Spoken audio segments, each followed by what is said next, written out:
الحمد لله نحمده ونستعينه ونستغفره ونؤمن به ونتوكل عليه ونعوذ بالله من شرور أنفسنا ومن سيئات أعمالنا من يهده الله فلا مضل له ومن يضلله فلا هادي له ونشهد أن لا إله إلا الله وحده لا شريك له ونشهد أن سيدنا وسندنا وحبيبنا وطريق قلوب ربنا محمد হাজিরাঙ্গি খাদিমুল ইসলাম মাদ্রাসা কর্তৃক আয়োজিত ওয়াজ ও দোয়ার মাহফিলের সম্মানিত সভাপতি মুআজ্জাজ মুকাররম উলামায়ে কেরাম ও আমার সামনে উপবিষ্ট বাংলার তৌহিদি জনতা ও প্রিয় তালিবুল ইলম বাবা, পর্দার আড়ালের সম্মানিতা সরদিয়া মা বলেন, আমরা সকলে আল্লাহর কাছে শুকরিয়া জ্ঞাপন করি যে আল্লাহ রাব্বুল আলামিন দয়া করে অনুগ্রহ করে আমাদেরকে এখানে বসে কিছু কথা বলা ও শোনার তৌফিক দান করেছেন।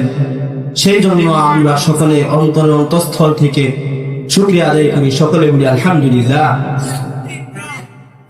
এবং একবার দুরূদ পাঠ করি মুহাম্মদ সাল্লাল্লাহু আলাইহি সাল্লামের উপর, সকলে বলি সাল্লাল্লাহু আলাইহি ওয়াসাল্লাম। আল্লাহ পাক রব্বুল আলামিন কোরআনের মধ্যে ইরশাদ করেন, যখন কোন বান্দা আমার শুকর আদায় করে আমি আল্লাহ রব্বুল আলামিন ওই বান্দার নিয়ামতকে বৃদ্ধি করে দেই। আবার যখন বান্দা আমার নিয়ামত পেয়ে সে শুকর আদায় করে না, আমি আল্লাহ রব্বুল আলামিন ওই বান্দার নিয়ামতকে ছিনিয়ে নেই এবং ওই বান্দাকে কঠিন আযাবের মধ্যে গ্রেফতার করে।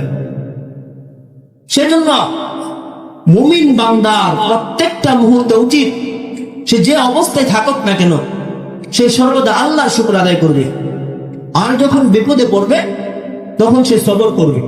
কারণ আল্লাহ পাক রব্বুল আলামিন বলেন, সবর এমন এক প্রতিদান যে আল্লাহ রব্বুল আলামিন যখন বান্দা নামাজ পড়ে নামাজের সওয়াব দান করে, যখন বান্দা রোজা রাখে রোজার সওয়াব দান করে, যখন বান্দা দান খয়রাত করে দানের সওয়াব দান করে।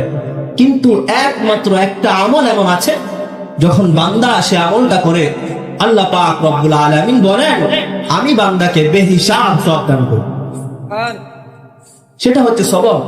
সেজন্য আল্লাহ পাক রব্বুল আলামিন কুরআনের মধ্যে বলেন, ইন্নামা ইউওয়াফাস সাবিরুন আজরাহুম বিগাইরি হিসাব। আল্লাহ পাক রব্বুল আলামিন কুরআনের মধ্যে বলেন, বান্দা শুনো, আমি আল্লাহ রব্বুল আলামিন যখন আমার বান্দা বান্দি বিপদে পড়ে আমি আল্লাহর উপর সবর করে আমি আল্লাহ রব্বুল আলামিন ওই বান্দা বান্দি গুলি কই বেহিসাব সওয়াব দান করি রে বান্দা। আল্লাহ পাক বলেন, বান্দা যখন বিপদে পড়ে মুসিবতে পড়ে আমি আল্লাহর জন্য সবর করো, আমি আল্লাহ রাব্বুল আলামিন তোমাদেরকে বেহিসাব সওয়াব দান করি। সেজন্য মুমিন বান্দার উচিত সে যে অবস্থায় থাকুক না কেন সে সর্বদা আল্লাহর শুকর আদায় করবে। যখন সে বিপদে পড়বে সে আল্লাহর জন্য সবর করে। আল্লাহ পাক রব্বুল আলামিন বলেন, যখন কোন বান্দা আমার জন্য সবর করবে আমি আল্লাহ রাব্বুল আলামিন ওই বান্দাকে জান্নাত দান করব। এখন কথা হলো যে এই মাহফিল এই দ্বীনি মজলিস কেন হয়? এটা এই জন্য হয় যেন আমাকে আপনাকে আখিরাত স্মরণ করাইতে পারে। কারণ আল্লাহ পাক রব্বুল আলামিন কোরআনে বলেন যে আমি প্রত্যেকটা নবী রাসূল উলামায়ে কেরাম তাবলীগী জামাত মানুষের কাছে এই জন্য পাঠাইছি যেন আমার বান্দাগুলো আমি রবকে চিনতে পারে, যেন আমার বান্দাগুলো দুনিয়া থেকে ফিরে সে আখিরাত মুখী হতে পারে। কিন্তু এখন আমার আপনার অবস্থা এমন দাঁড়াইছে যে আমি আপনি দুনিয়া নিয়ে এত ব্যস্ত হয়ে পড়লাম, এই দুনিয়াকে আমার আপনার আপন মনে করতেছি। কিন্তু না, এই দুনিয়া যারা আছে সকলে আমার আপনার শত্রু। তারা কি আমার আপনার শত্রু? আল্লাহ পাক রব্বুল আলামিন কোরআনে বলেন যে তারা তোমাদের বন্ধু নয়। এমনকি আমার আপনার হাত, আমার পা, আমার চোখ, আমার কান প্রত্যেকটাই আমার আপনার শত্রু, তারা বন্ধু নয়। কারণ আল্লাহ পাক রব্বুল আলামিন কোরআনের মধ্যে বলেন, বান্দা যদি তারা তোমার বন্ধু হতো তাহলে কিয়ামতের ময়দানে হাত তোমার বিরুদ্ধে সাক্ষী দিত না, কান তোমার বিরুদ্ধে সাক্ষী দিত না, পা তোমার বিরুদ্ধে সাক্ষী দিত না। সকলে ওই কিয়ামতের ময়দানে আমার আপনার বিরুদ্ধে সাক্ষী দিবে। আল্লাহ পাক রব্বুল আলামিন কোরআনের মধ্যে বলেন, হাত্তা ইযা মা জাউহা শাহিদা আলাইহিম সাবউহুম ওয়া আবসারুহুম ওয়া জুলুদুহুম বিমা কানু ইয়ামালুন।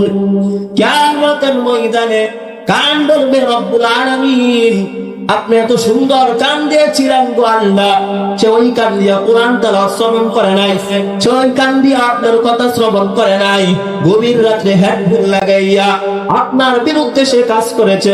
রব্বুল আলামিন দুনিয়ার মধ্যে আমি তাকে কিছু বলতে পারি নাই, আজকে আমি তার বিরুদ্ধে সাক্ষী দিলাম। আল্লাহ আজকে আপনি তার বিচার করবেন। যুবক ভাই বোন, যে চোখ দিয়ে আমি আপনি গভীর রাত্রে অশ্লীল দৃশ্য দেখতেছি, ওই চোখ বলবে, রব্বুল আলামিন এত সুন্দর চোখ দান করেছেন, ওই চোখ দিয়ে সে কোরআন তেলাওয়াত করে নাই, আপনার কাজে লাগাই নাই, রব্বুল আলামিন আপনার বিরুদ্ধে সে ওই চোখ ব্যবহার করেছে। আমি দুনিয়ার মধ্যে কিছু বলতে পারি নাই, আজকে আমি সাক্ষ্য দিলাম, আল্লাহ আপনি তার বিচার করবেন। তাহলে এখান থেকে বোঝা গেল, যদি দুনিয়ার মানুষগুলো আমার আপনার আপন হতো, এমনকি যদি আমার অঙ্গ প্রত্যঙ্গ গুলো আমার আপনার আপন হতো, তাহলে কিয়ামতের ময়দানে আমার আপনার বিরুদ্ধে তারা সাক্ষী দিত। এখন কথা হলো, অনেক মানুষ বলতে পারে, হুজুর যাদের চোখ নাই, কান নাই, তাহলে তাদের কে সাক্ষী দিবে? আল্লাহ বলে, বান্দা চোখ আর কান লাগবে না, ওই যে তোমার চামড়া পর্যন্ত তোমার বিরুদ্ধে সাক্ষী দিয়ে দিবে। তখন মানুষ অবাক হয়ে যাবে যে ওই চামড়া তোমাকে ভালো রাখার জন্য, তোমাকে সুন্দর রাখার জন্য, তোমাকে সুস্থ রাখার জন্য আমি কতই কিছু করলাম, কিন্তু আজকে তুমি আমার বিরুদ্ধে সাক্ষী দিবে।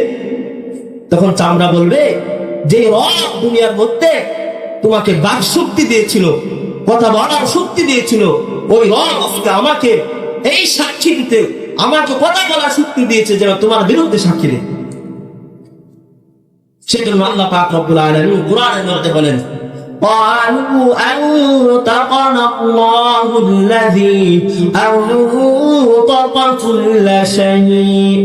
ওই চামড়া বলবে কিয়ামতের ময়দানে, যে রব তোমাকে বাক শক্তি দিয়েছিল, যে রব তোমাকে কথা বলার শক্তি দিয়েছিল, ওই রব আজকে আমাকে কথা বলার শক্তি দিয়েছে বান্দা, যেন আমি তোমার বিরুদ্ধে সাক্ষী দেই। ওই চামড়া পর্যন্ত আমার আপনার শত্রু হয়ে যাবে। আল্লাহ পাক রব্বুল আলামিন সূরা ইয়াসিনের মধ্যে বলেন, যখন বান্দাকে জিজ্ঞাসা করবে, ও বান্দা আমার, তুমি কি এই গুনাহগুলো করেছিলে? তখন সে বলবে, না আল্লাহ আমি করি নাই। সে ভয়ে আতঙ্কিত হয়ে যাবে, আল্লাহ আমি করি নাই। তখন আল্লাহ বলবে, ও ফেরেশতা মুখে তালা লাগায় দাও, সে তো মিথ্যা বলতেছে।